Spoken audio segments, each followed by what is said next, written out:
Delhi AIIMS में भर्ती लोक गायिका शारदा सिन्हा का मंगलवार को निधन हो गया। 72 साल की उम्र में उन्होंने अंतिम सांस ली। कल शाम उन्हें वेंटिलेटर पर रखा गया था। तबीयत बिगड़ने के बाद भी 26 अक्टूबर को उन्हें एम्स में भर्ती किया गया। वे आईसीयू में 3 नवंबर को थी।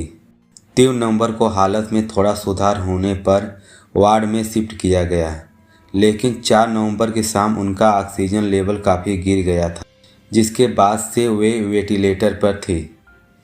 प्रधानमंत्री नरेंद्र मोदी ने आज शारदा सिन्हा के बेटे अनुमान सिन्हा को फोन पर बात की। उन्होंने शारदा सिन्हा के स्वास्थ्य के बारे में जानकारी ली थी। वहीं आज केंद्रीय मंत्री गिरिराज सिंह शारदा सिन्हा के स्वास्थ्य के बारे में जानकारी लेने के लिए दिल्ली एम्स पहुंचे थे। यहां उन्होंने बिहार कोकिला के परिजनों और डॉक्टरों से मुलाकात की थी। इससे पहले कल शाम केंद्रीय मंत्री चिराग पासवान बिहार कोकिला से मिलने दिल्ली एम्स पहुंचे थे। शारदा सिन्हा को 3 नवंबर को ही प्राइवेट वार्ड में शिफ्ट किया गया था। ऑक्सीजन की लेवल कम हो रहा था, जिसके कारण उन्हें फिर से 4 नवंबर को आईसीयू में शिफ्ट किया गया। पिछले 11 दिनों से वे दिल्ली एम्स में भर्ती थीं। तबीयत ज़्यादा बिगड़ने पर उन्हें ऑक्सोलॉजी वार्ड में भी भर्ती कराया गया था। उन्हें काफ़ी समय से खाने पीने में दिक्कत हो रही थी, जिसके लिए उनका इलाज भी चल रहा था। 26 अक्टूबर की सुबह उनकी तबीयत काफ़ी ज़्यादा खराब हो गई थी। सोमवार शाम यूट्यूब पर लाइव आकर शारदा सिन्हा ने बेटे अंशुमान ने लोगों को मां के लिए दुआ करने को कहा। उन्होंने कहा था, मेरी मां वेंटिलेटर पर है, उन्हें प्रार्थना और दुआ की बहुत ज़रूरत है। आप सभी लोगों को प्रार्थना जारी रखिए। एक बड़ी लड़ाई में मेरी मां जा चुकी है। इस लड़ाई में जीतना काफ़ी मुश्किल है। यही प्रार्थना कीजिए कि वह लड़कर बाहर आ सके। लोक गायिका शारदा सिन्हा का छठ पूजा से पहले नए गाने का वीडियो जारी हुआ है। यूपी के पंचायती राज मंत्री ओम प्रकाश राजभर के लखनऊ वाले घर में चोरी हुई है। चोरी करने वाला कोई बाहरी नहीं बल्कि राजभर के बेटे अरविंद का ड्राइवर है। 2 महीने तक मंत्री के परिवार वालों ने वारदात को छिपाए रखा। एफआईआर तक नहीं कराई। मामला मंगलवार को तब सामने आया जब आरोपी ड्राइवर रामजीत को पुलिस ने उसके घर से हिरासत में लिया। वह वारदात के बाद फरार हो गया था। रामजीत अंबेडकर नगर में टांडा थाना क्षेत्र के मोहिनीदीरपुर गांव में रहने वाला था। सोमवार को अरविंद के दूसरे ड्राइवर संजय राजभर ने लखनऊ के हुसैनगंज के कोतवाली में शिकायत दी थी। सोमवार को अरविंद ने दूसरे ड्राइवर संजय राजभर ने लखनऊ के हुसैनगंज कोतवाली में शिकायत दी थी। हुसैन इंस्पेक्टर आरके गुप्ता ने बताया, कल रात में तहसील मिली है कि एफआईआर दर्ज की जांच की जाए। अरविंद राजभर में वीडियो में जारी कहा कि अफवाह चल रही है, आरोपी ड्राइवर 3 करोड़ रुपए चोरी करके ले गया है। वह हमारे दूसरे ड्राइवर इलाज के लिए ले गए 2,75,000 रुपये अपने साथ ले गया है। पुलिस ने आरोप के हिरासत में लिया है। पुलिस अपना काम कर रही है। इंस्पेक्टर टांडा दीपक सिंह ने बताया कि लखनऊ पुलिस में इनपुट पर आरोपी ड्राइवर के हिरासत में लिया गया है। मंत्री के घर से कैश और गहने और उस ड्राइवर के घर आ गया है। कुछ सामान बरामद हुआ है। वहीं आरोपी ड्राइवर की पत्नी आरोप है कि कुछ लोग मंत्री ओम प्रकाश राजभर की कार से आए थे। वे जबरदस्ती पति को कार में बैठा कर ले गए। पैसों का कुछ विवाद कर रहे थे। हमारे घर के सामान बिखेर दिए। आरोपी ड्राइवर रामजीत के खिलाफ लखनऊ कोतवाली में हुसैनागंज में शिकायत संजय राजभर ने की है। संजय बलिया के रसड़ा थाना क्षेत्र इलाके में कोटवारी गांव का रहने वाला है। वह भी मंत्री राजभर के यहाँ ड्राइवर है। उसने बताया कि लखनऊ में सदर बाजार में पुराना किला स्थित अपार्टमेंट में अरविंद राजभर का फ्लैट है। पिछले महीने मैंने देवता अस्पताल में अपने मुंह कैंसर का ऑपरेशन कराया था। डिस्चार्ज के बाद पत्नी के साथ अपार्टमेंट में रहकर फॉलोअप कर रहा हूँ। 2 सितंबर को सुबह करीब 9 बजे ड्राइवर रामजीत राज अपार्टमेंट पर आया। मुझसे पूछा कि अभी यहाँ तक कब तक हो। मैं अभी जा रहा हूँ, फिर मुझे यहाँ आना है। मैंने उसे बताया कि मुझे वापस आने से ज़्यादा समय लग जाएगा क्योंकि काफ़ी जांच होनी है। फिर वह अपने काम से कहीं चला गया। उसने जाने की थोड़ी देर बाद मैं अपनी पत्नी के साथ अस्पताल चला गया। 9:56 पर रामजीत ने फ़ोन किया। पूछा, चाबी कहाँ रख कर गए हो? मैंने उससे बताया कि चाबी गार्ड के पास है, तुम जाकर ले। शाम करीब 4 बजे मैं वापस आया तो दरवाज़ा खोलकर अंदर देखा तो सभी सामान बिखरा पड़ा था। मेरे रूम में रखे बैग चेन खुली थी जिसमें इलाज के लिए 3 लाख रुपए रखे थे, जिसके पास 25,000 रुपये से लेकर अस्पताल गया था। बाकी 2,75,000 पत्नी के सोने चैन 2 अंगूठी गायब थी। जब मैंने रामजीत राजभर को फ़ोन लगाया तो उसका फ़ोन नंबर बंद बता रहा था। इस चोरी में रामजीत राजभर के साथ कुक गोरख साहनी भी शामिल हैं। घटना को लेकर आरोपी ड्राइवर रामजीत की पत्नी गीता ने बताया कि मंत्री ओम प्रकाश राजभर की कार सुबह मंगलवार 4-5 लोग आए थे और पूछा कि रामजीत घर पर हैं। बताने पर सभी जबरदस्ती अंदर घुस गए। इसके बाद रामजीत के पीटने लगे। थोड़ी देर बाद मैं कार में बैठ गई। गीता ने बताया कि रामजीत को पहले थाने ले गए और उसके बाद कटहरी लेकर चले गए। पैसों के कुछ विवाद बात कर रहे थे। मेरे पति रामजीत मंत्री ओपी राजभर की बेटी के ड्राइवर हैं। गीता ने बताया कि आरोपी बार बार रामजीत से पैसे की मांग कर रहे थे। उन्होंने घर की तलाशी भी ली। इस दौरान एक पॉलिथीन में भरकर रुपए भी बरामद हुए, जिसे आरोपी अपने साथ लेकर चले गए। रामजीत की पत्नी ने बताया कि कार में कुछ महिलाएं साथ आई थीं। उन्होंने रामजीत के साथ साथ उसके बेटियों को भी कार में बैठाकर साथ लेकर चलने के लिए, पर जब उन्होंने घटना से अनभिज्ञता जाहिर की तो वो लोग सिर्फ रामजीत को ही कार में बैठाकर ले गए थे। गीता ने बताया कि मंत्री ओम प्रकाश राजभर के समर्थकों ने उनके परिवार को काफ़ी धमकाया, बेटियों को उठा ले जाने और जिंदगी खराब करने की धमकी दी, साथ ही पूरे परिवार को जेल भेजने की चेतावनी दी। वाराणसी में शराब कारोबारी ने अपने पूरे परिवार को खत्म कर दिया। मंगलवार सुबह 4 बजे पत्नी, 2 बेटे और एक बेटी सोते वक्त गोली मार दी, फिर सुसाइड कर लिया। वारदात का पता उस वक्त चला जब दोपहर में नौकरानी सफाई करने पहुंची। इसके बाद पुलिस ने सूचना दी गई। पुलिस पहुंची तो 4 लाशें मकान में पड़ी थी, लेकिन आरोपी घर पर ही नहीं था। पुलिस ने कार्रवाई की तलाश शुरू की। 8 घंटे बाद यानी 12 घंटे घटनास्थल के 10 किलोमीटर दूर पर निर्माणाधीन मकान में उसका शव मिला। पूरी वारदात भैलूपुर थाना के भदैनी की है। पुलिस की शुरुआती जांच में पता चला कि आरोपी तांत्रिक के चक्कर में पड़ गया था। तांत्रिक ने उसे बताया कि पत्नी तरक्की में बाधा है, इस वजह से वह अपनी अक्सर पत्नी से झगड़ा करता रहता था, तीसरी शादी करने की बात कर रहा था। हालांकि पुलिस दूसरे एंगल पर भी जांच कर रही है। मृतकों की पहचान आरोपी राजेंद्र गुप्ता 45 साल, पत्नी नीलू गुप्ता 42 साल, बेटा नवेंद्र 20 साल, शुभेंद्र 15 साल और बेटी गौरांगी 16 साल के रूप में हुई है। बड़ा बेटा नवेंद्र बेंगलुरु में मल्टीनेशनल कंपनी में इंजीनियर था।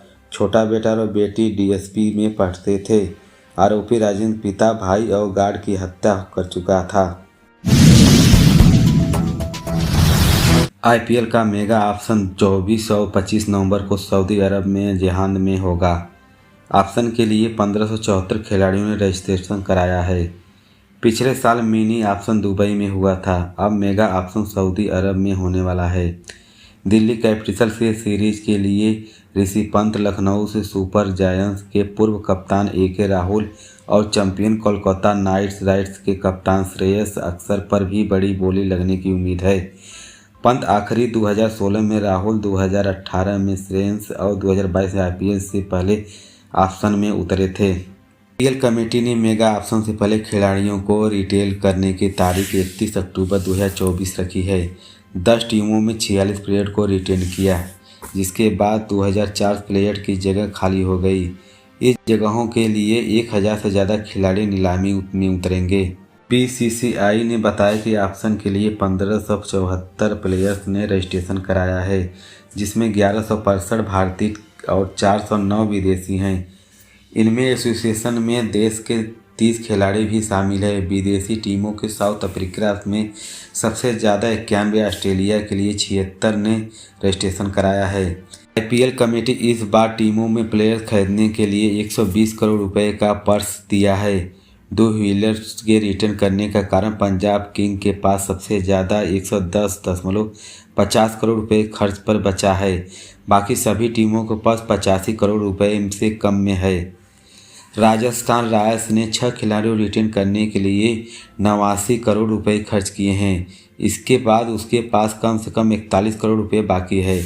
हैदराबाद मुंबई ने 5 इंटरनेशनल प्लेयर रिटेन किए, इसलिए उनके पास 45,000 रुपये करोड़ बाकी है। आईपीएल का मेगा ऑप्शन 4 साल में एक बार होता है, इसलिए बीच में हर साल मिनी ऑप्शन होते हैं। पिछले साल दुबई में मिनी ऑप्शन भी हुआ था, जिसमें ऑस्ट्रेलिया के मिचेल स्टार्क 24.75 करोड़ और पैट कमिंस 20.50 करोड़ रुपए खर्च हुए थे। पहला मेगा ऑप्शन 22 में आईपीएल में पहले हुआ था। लखनऊ और गुजरात टीमों में लीग से जोड़ा गया था। रिटेंशन डेडलाइन से पहले सनराइज हैदराबाद 23 करोड़ रुपए से विकेटकीपर बैटन हेनरी क्लास को रिटेन किया। वह रिटेन सबसे महंगे खिलाड़ी हैं। उसके बाद एलएसजी ने निकोलस पूरन और आरसीबी विराट कोहली को 21 करोड़ रुपए का रिटेन किया। रिटेंशन में सबसे चौंकाने वाला फैसला चैंपियन कोलकाता और दिल्ली ने किया। दोनों ने अपने युवाओं कप्तानों के रिलीज कर दिया। कोलकाता के पास तो आरटीएम कार्ड भी बाकी नहीं है, इसलिए टीम श्रेयस अय्यर को अगर वापस शामिल करना चाहती है तो उन्हें अय्यर पर होने वाली बिडिंग वार जीतनी होगी। दिल्ली के पास जरूर 2 टीआरएम कार्ड बाकी है। इससे टीम ऋषि पंत को ऑप्शन में उतरने के बाद भी अपने साथ रख नहीं सकती है। इसके अलावा बेंगलुरु में फागडू प्लेयर्स, लखनऊ में केएस राहुल और पंजाब में सैम करन को रिलीज कर दिया। बेंगलुरु में विराट कोहली कप्तानी कर सकते हैं, वहीं बाकी 4 टीमों कप्तान खरीदना भी होगा। मुख्यमंत्री योगी आदित्यनाथ ने मंगलवार को झारखंड में ताबड़तोड़ 3 रैलियां की। कोडरमा और बड़कवा गांव में सीएम योगी ने बटेंगे तो कटेंगे का नारा दोहराया। उन्होंने जनता से कहा, अपनी ताकत एक एहसास करवाता है। अपनी ताकत का एहसास कराएंगे तो यह पत्थरबाज हैं, आपके लिए झाड़ू लगाकर रास्ता साफ करते हुए दिखाई देंगे। हमें जातियों को नहीं बांटना है, जाति के नाम पर सब कुछ लोग आपके बांटेंगे। कांग्रेस विपक्ष यही काम करती है। ये लोग बांग्लादेशी घुसपैठियों रोहिंग्या को बुला रहे हैं। एक दिन में ये लोग आपके घर के अंदर घंटी और शंख भी नहीं बजा देने देंगे। एक रहिए और नेक रहिए। मैं तो कहता हूँ कि देश के लिए इतिहास गवाह है। जब भी बटेंगे निर्भयता से कटेंगे। इस दौरान उन्होंने राज्य के हेमंत सरकार पर जमकर हमला बोला। उन्होंने कहा कि जिस तरह औरंगजेब ने देश को लूटा था, मंदिरों को नष्ट किया था, उसी तरह झारखंड सरकार एक ही मंत्री था, आलमगीर आलम के घर से नोटों की गड्डियां मिली। ये पैसा झारखंड गरीबों का है, जिसे लूटकर जमा किया गया था। सीएम योगी ने राज्य के 3 जनसभाएं की। उत्तरी छोटा मंडल प्रदेश को कोडरमा, बड़कवा गांव और कोल्हा एरिया में जमशेदपुर में सभा हो चुकी है। बताते कि झारखंड में 2 चरणों में 81 सीटों का मतदान होना है। पहले चरण में 13 नवंबर को 43 सीटों पर, दूसरे चरण में 20 नवंबर को 38 सीटों पर मतदान होगा। योगी बोले, आज भारत के नाम पर पाकिस्तान थर-थर कांपता है। आज भारत इतना शक्तिशाली है कि सभी आतंकवादी को अपने लिए घुसपैठ हुआ है। पीएम मोदी ने इतने शक्तिशाली हैं कि आज कोई देश भारत की तरफ आंख उठाकर भी नहीं देख सकता। पहले चीन भारत को आंख दिखाता था, अब वह पीछे हट गया है। जेएमएम कांग्रेस और आरडीएस की झंडी गठबंधन की सुरक्षा के साथ खिलवाड़ कर रहा है।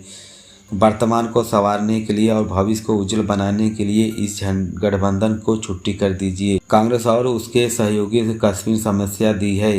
पीएम मोदी ने धारा 370 खत्म करने कश्मीर का समाधान कर दिया।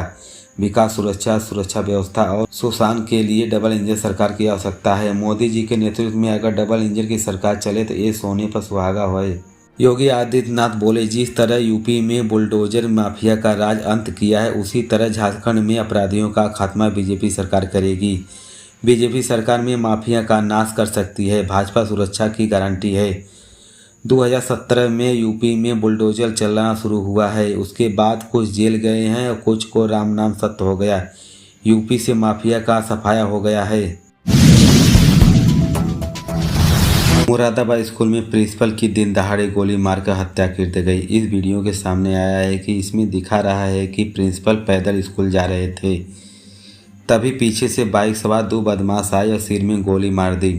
गोली लगते ही प्रिंसिपल मुंह के बगल गिर जाते हैं। आसपास के लोग उन्हें अस्पताल लेकर पहुंचते हैं, जहां डॉक्टरों ने मृत घोषित कर दिया। घटना मंझौला थाने के लकड़ी क्षेत्र की है। वारदात के बाद बदमाश फरार हो गया। सीसीटीवी में गोली मारने वाले का चेहरा नजर आ रहा है। जबकि एक हेलमेट पर पहन रखा था। प्रिंसिपल सबाबुल हसन को साई विद्या मंदिर स्कूल में महज 50 मीटर की दूरी पर गोली मार दी गई है। इसी स्कूल के सबाबुल पढ़ाते थे। स्कूल भाजपा के महानगर मंत्री संभी भटनागर का है। एसपी सिटी रणविजय सिंह दैनिक भास्कर से कहा कि वारदात मंगलवार सुबह 9 बजे हुई है। बाइक सवार 2 हमलावर ने उसके पास आकर सिर में गोली मारी। घटना की वजह अभी स्पष्ट नहीं हुई। 4 महीने पहले इसी स्कूल की एक छात्रा से सुसाइड किया था। उस मामले में सबाबुल हसन के खिलाफ एफआईआर दर्ज हुई थी।